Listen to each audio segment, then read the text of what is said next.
Alright, so it's rather late at night, and I decided to sleep before I hunt down the person I need to give the clues to, so he can open the casket of his little girl. Not the one that she rests in, but the one that she had her poetry in. And I decided that I should have maybe a quick look at my character. I've made it all the way up to level 49, which I didn't realize. The last time I looked at this and paid attention to the level, I was in the early 30s. I am a black mage, which is the combination of sinistrope and elementalist, so that makes sense. I have successfully kept my arcane fever under control, and it looks like I've leaned slightly towards mana here, but I've basically gone fairly 50-50-ish. I'd say 40-50-10, right?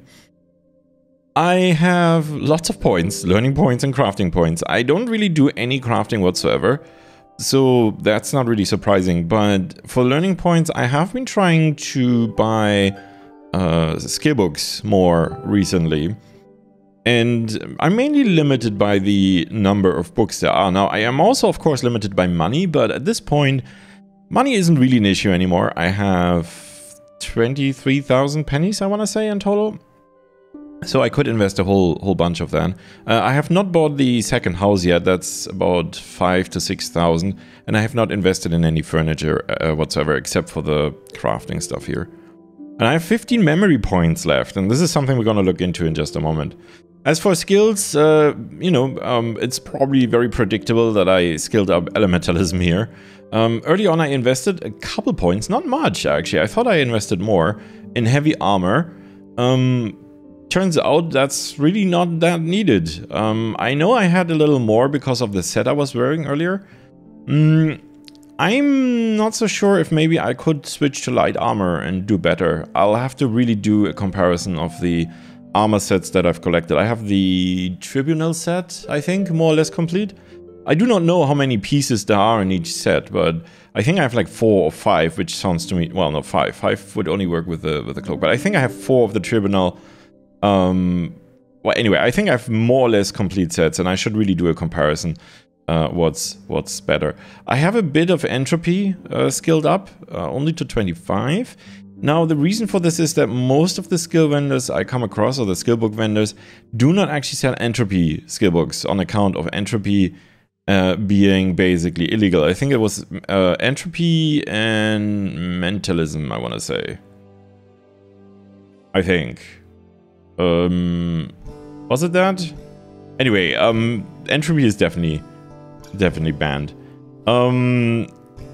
I thought early on that I would invest in alchemy, but I've never really bothered with this. This is maybe a mistake, but okay. Lockpicking I've only started picking up once I realized that I could substitute the perks with skill level ups, and I'm almost at 75, which I'm thinking is the point when master locks become available to me.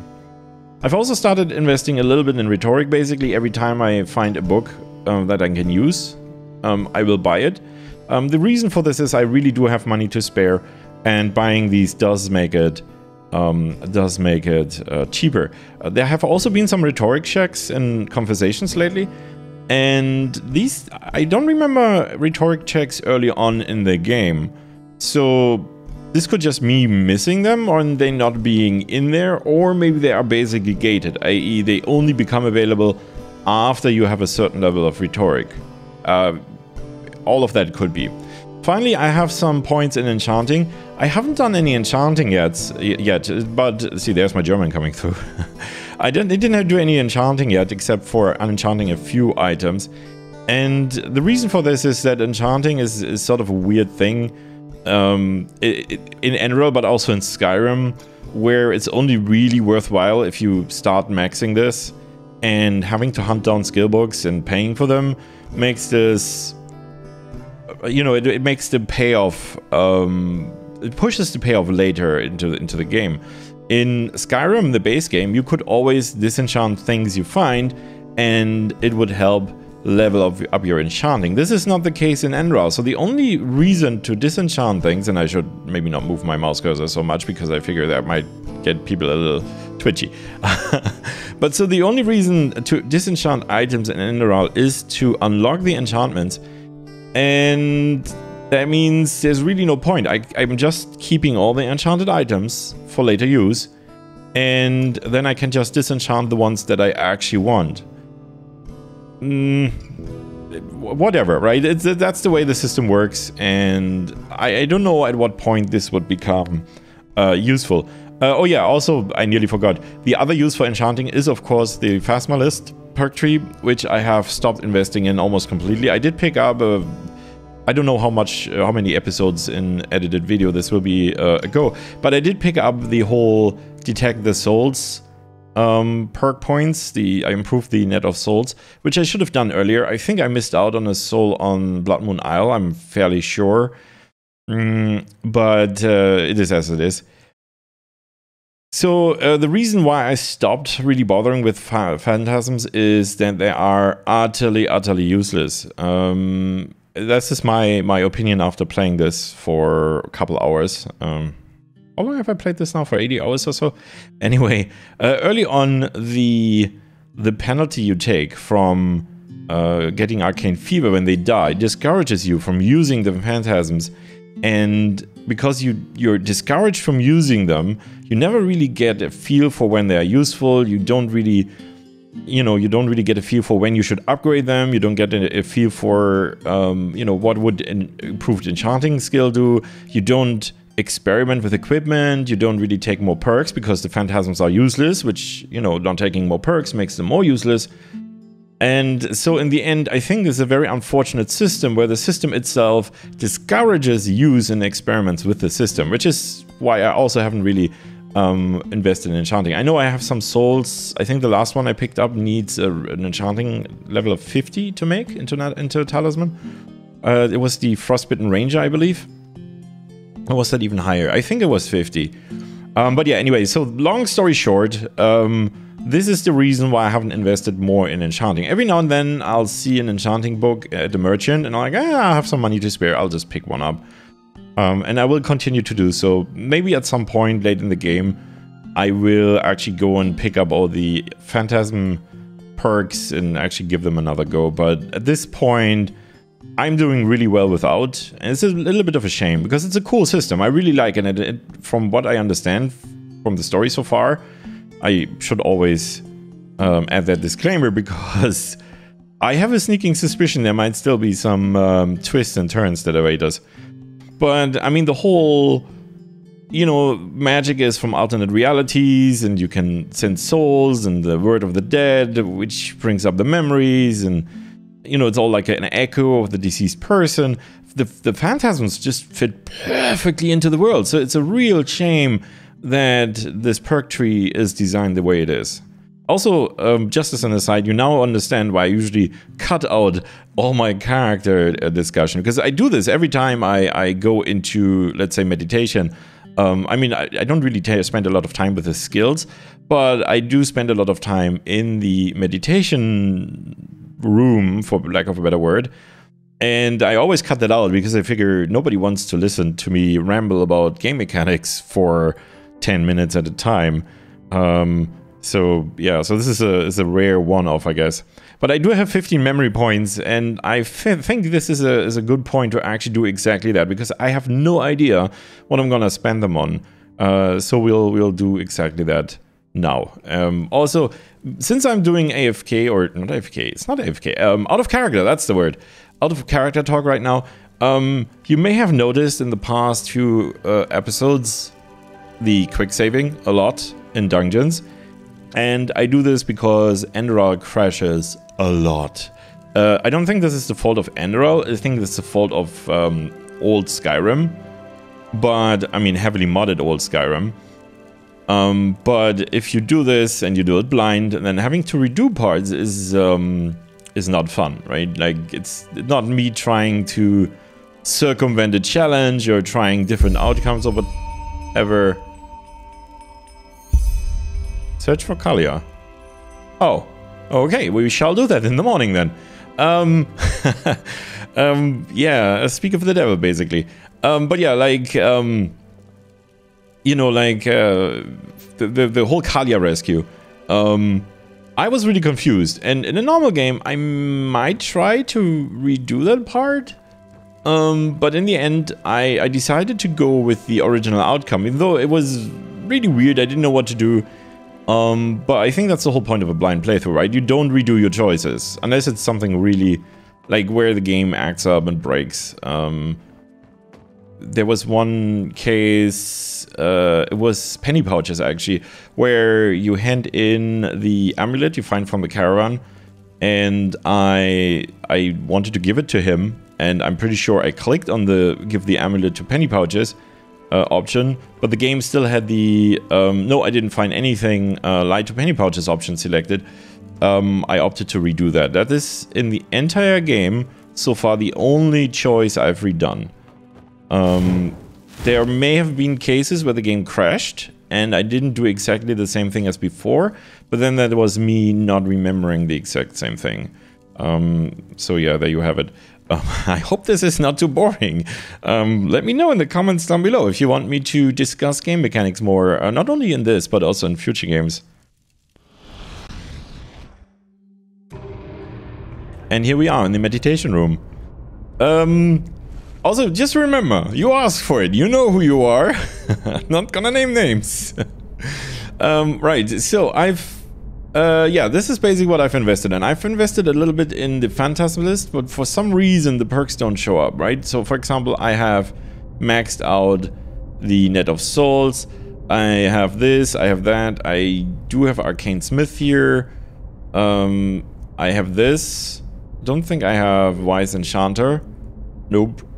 Right, like if I ever want to invest in enchanting, this is a no-brainer.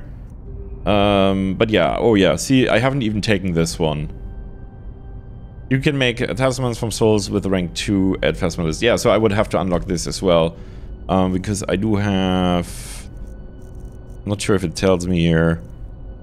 Oh, I have actually a tier 4, 75 enchantment. Kilana Hammerblow. Soul, okay. Yeah, Frostbitten Ranger, that was the last one I picked up. It's a tier 3 enchanting 50. So to even use this, I would have to work my way up a bit here. And it may make sense to keep a few memory points around for that, just in case. But, I mean, I have 15. This is probably going to be like, what? I mean, I would have to get this one. Then something on this tier, obviously. Then this is for tier 3. This is tier 4. You can take apparitions in the cities. Not sure why I would want to do that, but okay. And then tier 5 here. So that's what? Let's go straight up. That's 1, 2, 3, 4, 5, 6. Hey, good guess, Benedict. Bartmoss, whatever. So yeah, I should probably always keep 6 memory points, just in case I decide to go for that. But at this point, I can't really imagine it. There is the whole werewolf tree here, which I am not going to invest in at all. And call me stupid, but I just now realized that the upper part of this looks like a wolf's face. That's kind of cool. Did I realize this before? I don't think I've realized this before. Or if I did comment on it, then it surely didn't register. This is the whole heavy armor... No, this is the light armor one. This is the whole heavy armor warrior thing. And in the past, I've considered investing a little bit in this. I believe... I don't really remember too well, but I think one of these is fairly defensive. I want to say this one here. Juggernaut sounds sort of like it. Yeah, I've considered this. Now looking at this is supposed to be a hammer, and I guess these are supposed to be sabers or swords or something? Maybe. One thing I have considered investing in is actually the whole assassin stuff. But at the same point, I feel like at this point in the game, this is not going to really help me. This is something I didn't realize, or if I did again, it didn't really register.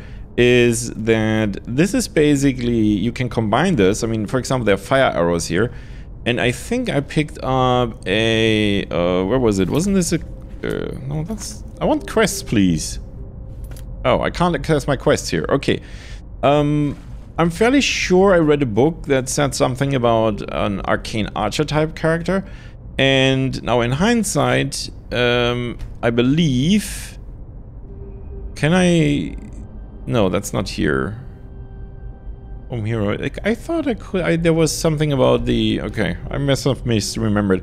I thought there was something about these guys here as well. Anyway, so I have the Black Mage, quote-unquote, class, and I believe that is also something that combines elementalism and archery to make sort of like an elemental archer. In hindsight, that would have been probably a pretty cool way to go about it, right? Elementalism and then stealth and archery, but then again, stealth archer is really, it's really a trope at this point, isn't it? So yeah, I don't think I'm gonna invest in this. So this leaves pretty much the magic trees. And the one thing I haven't invested in at all is the thaumaturge tree branch thing, whatever. This is light magic and mentalism, I want to say? Yeah. Mentalism and light magic. So, if we... Oh, please tell me I can look at my spells. Yes, so, this is mentalism. Don't really use this much, right? I use Mage Light, and that's all. I actually have Paralyze, didn't realize this. Paralyze is super, super powerful. I should maybe use Paralyze a little more. And then... Oh, Psionics is the one that's also illegal. That's also part of Sinestro, I believe. Anyway, and then we have Light Magic, which is blessings, healings, that sort of thing. I also really don't use this. So, I'm thinking the inner tree here, unless there's something that interacts with something else, is a waste. And that's what we're gonna look into right now. So, let's start at the bottom. The memories of the thaumaturge enhance your light and mental magic. Mental and light magic spells are 14% more effective. I mean, I could take something like this to, you know, to prolong Mage Light, but that seems a little daft. Reduces the mana cost of mentalism and light spells of the novice and apprentice levels by 30%. Nah. Enchantments are 10% more effective. Oh, so this also enhances enchantment. Didn't know this. So if you want to be an enchanter, then this would help. You also receive the ability Blessing of Discipline, which allows you to reduce your arcane fever by 15% once a day. I never saw this before. All of a sudden, this tree looks a lot more compelling. Increases the effect of all armor spells by 35%. Never use them. Allows you to cast a more powerful version of a mental or light spell if you equip it in both hands and cast both at the same time. Empowered Mage Light, basically. Dimensional Rift. Incapacitate an enemy for a short period of time, absorbs his mana and stamina in batches, and deals them the drained energy as damage when the effect ends. Especially effective against mages. Can only be used on enemies who are at most 8 levels above you. Which is fine. And then it just increases duration and effectiveness. This also sounds actually pretty good. I do have my biggest problems with, well, archers and mages. Reduces the mana cost of mental and light spells of the adept levels by 30%. Not useful. Ambrosia. Healing spells also restore stamina. Sounds actually really good. If an enemy spell hits a spell ward from you, you absorb 35% of the mana. Never use the things. Arcane Resistance. Increases your resistance to magic. That sounds useful. Reduces the mana cost of mental and light spells of the expert levels by 30%. Healing spells increase your arcane fever 33% less. Sounds good, but that's really high up the branch. All spells against undead are 30% more effective. That actually is also good because you encounter a lot of undead in this game. If you would die while this talent is in effect, your health instantly regenerates and enemies around you are repulsed. Huh. Counter spells. Absorbs 10% of mana cost of all spells which are cast on you. And then... reduces the mana cost of mental and light spells of the master level by 30%. Your mana regeneration is increased by 10%. So now that I've looked at this in detail, and I thought I looked at this at least somewhat, there might actually be a point in investing in this. I'm not sure how much of a point there is at this stage, but there's some good stuff. I mean, reducing your arcane fever by 15% once a day. I mean, I am very good about managing my arcane fever, I think. But this is mainly because I never ever use healing magic. I only ever use I only ever use potions.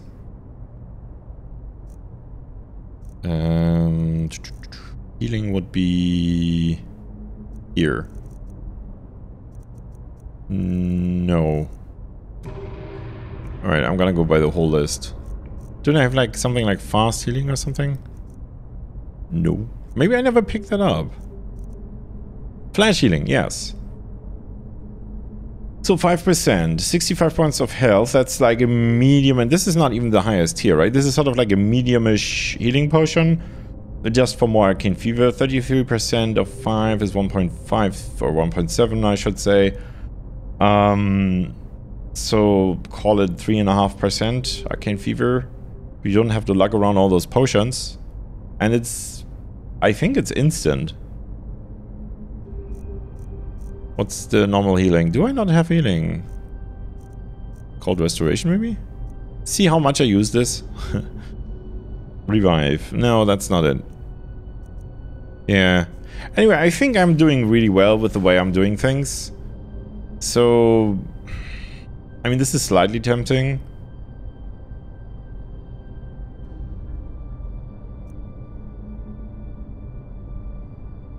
And the whole stunning thing. I think what I should do instead is... I should look at making the things I do actually better. Because there might be multi-tier perks here that I haven't taken. For the longest time... I'm not sure if I left this in a video or not, but for the longest time I didn't realize that this had multiple tiers, and I only had the first one. So yeah, that's a bit stupid, isn't it? So I've unlocked this. Yep. Elemental Apprentice, I've unlocked this. Oh, I should also actually talk about what they do, right? So Elementalism, Arcane Might, all elemental spells do another, well, it's a total of 25% more damage. The mana cost of elemental spells with novice and apprentice level is reduced by 30%. Then we have Arcane Rage. Shock spells do 20% more damage. I don't know when I picked this up, but I think it was when I went into the desert and the Bone Rippers to deal with the Bone Rippers, but I'm not sure. Dual cast allows you to cast a more powerful version of an elemental spell by having it equipped in both hands and casting them at one time. Fireball! Elemental Frenzy. Fire and frost spells do 15% more damage. Arctic Wind. Have this. Never improved it. Should maybe do this. The problem I have is that there are so many active effects and I have very few hotkeys. Reduces the mana cost of elemental spells of the adept level by 30%. Yes, I've unlocked this. Fire and Ice. If you hit an enemy with a Frost or Fire spell and their health is low, said enemy flees if hit by a fire spell and is paralyzed if it hit by a frost spell. See, I have this, I just never mix the elements. I've seen this, I mean, I've seen enemies flee. I'm pretty sure I've seen enemies flee. I should preface this. I've played Skyrim and modded Skyrim so much that sometimes memories blur. And even the campaign like Enderal, if you've played it for 80 hours and you're my age, things are not always clear on your mind. So elementals disintegrate. I do not have this. If you hit an enemy with a shock spell and their health is low, they are instantly disintegrated. Oh, whatever health is low means. I use that a fair bit. You know what? I'm gonna pick this up. It's one memory point. Elemental Focus. I've unlocked this. Runes now can be placed further away from you and the duration of all your elemental spells is permanently increased. Affects also the time for which targets are on fire and targets who are slowed by frost. This is actually the effect why I picked this, right? The fire and the frost thing. Because I don't use runes. But yeah. Elemental Expert. Reduces the mana cost of elemental spells of the expert level by 30%. Shock Nova. Unleashes a wave of electric energy around you which daggers enemies and then summons a lightning bolt hitting them. Again, it's a problem of having too many active things to manage. Elemental spells can stagger your enemies if dual cast. Yeah, I do have this. Electrocution. Shock spells do 10% more damage and absorb a part of the opponent's mana. I do not have this, but I will buy this right now. And then finally, I can There we go. The top one, Unleashed Might, reduces the mana cost of elemental spells of the master level by 30%. Also reduces the mana cost of elemental spells of other levels by 10%. So we already have this. I think I now have everything I would ever want in the elemental branch here. I guess I could pick up like that one, but I mean, that's just wasting points at this point. But yeah, Electrocution, that's probably a good one to pick up. In combination with, what did I pick up? Disintegrate. Because I do use lightning spells a little bit. Not always, but a little bit. So I now have 13 points left. Let's look at the sinistrope thing. Same deal. Concentration. Ah, the memories of Sinestro teach you the use of psionics entropy. Sonic spells stay 15% longer in effect. Entropy spells consume 20% less health. Oh, I know why I didn't buy this. I never use entropy spells or psionic spells. Apprentice of the Dark Arts. Reduces the mana cost of psionic and entropy spells of the Apprentice and Novice level by 30%. Yeah, I have this. Then Practice Ritualist allows you to cast a more powerful version of psionic or entropy spells if you equip it in both hands and cast both at the same time. This is in hindsight, this was part of, I mean, I had to buy one of the three, right? But in hindsight, this is not really that useful. Now, summons are entropy spells, but it doesn't appear like dual casting a summon actually enhances the duration. Not sure if by design or bug, but I'm absolutely sure it doesn't actually work on those. Thought planting. Sonic spells and talents now can be cast on 25% strong enemies. Again, never use them, so pointless. Mystical Binding. Summoned weapons deal 25% more damage. This would play well into sort of like an arcane archer type build, but I never ever use summoned weapons. I think there was the one time when I tried to harm the blind miner that I actually tried to use this summoned bow, but that didn't help, as we all know. Devours Soul. Devours the soul of a dead enemy and absorbs a part of their health, mana, and stamina. Again, it's a problem of having too many active effects, because this is an active effect, isn't it? Yeah, so you actually have to use it, and that means you have to put it on a button, or you have to spend a lot of time in menus, which I also dislike. Mystical Call. I have both of these. Increases the lifespan of summoned creatures. Yep, well, it's a no-brainer. Adept of the Dark Arts reduces the mana cost of psionic entropy spells of the adept levels by 30%. Psionic Veil. Wraps you in a psionic veil for a short period of time, which makes you invisible. Actions as attacking or activations disrupt the effect. Now, I did consider a couple times taking this, and there is some use for this, but I always carry invisibility potions, and if I want to break, in game terms, if I want to break aggro with anybody, then I'll just go in the menu, chuck down a potion, and be done with it. This, I would have to go into the menu, select, activate, and in the situations where I actually need this, that's not what I want. But again, this would probably be good for sort of like a stealthy, archery, assassin-y, like basically like a, what's it in Skyrim terms, is Spellblade? Nightblade? Anyway, like a magic assassin type character. That would be perfect for it. Where were we? There was this one, right? Adept of the... No.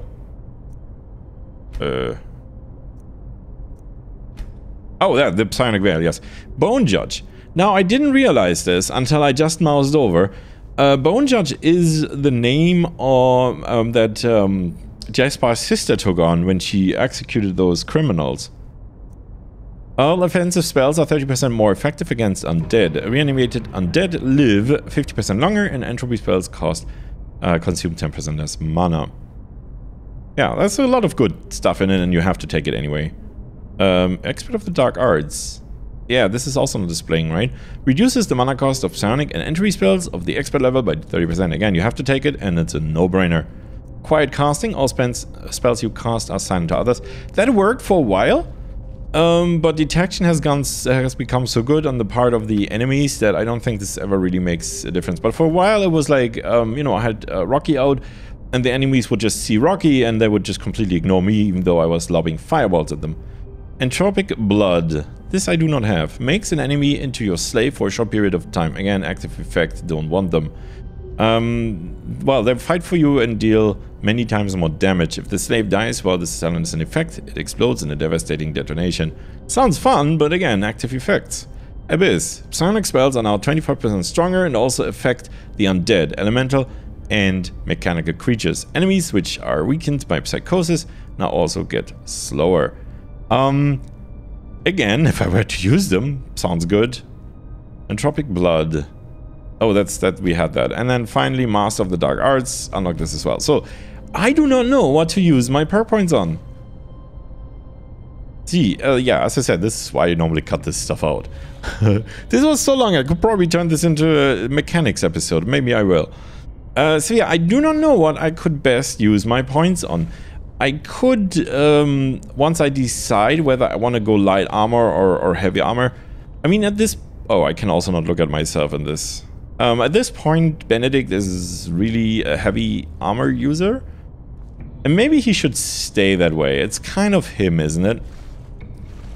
But in that case, what I could do is invest some points here somewhere.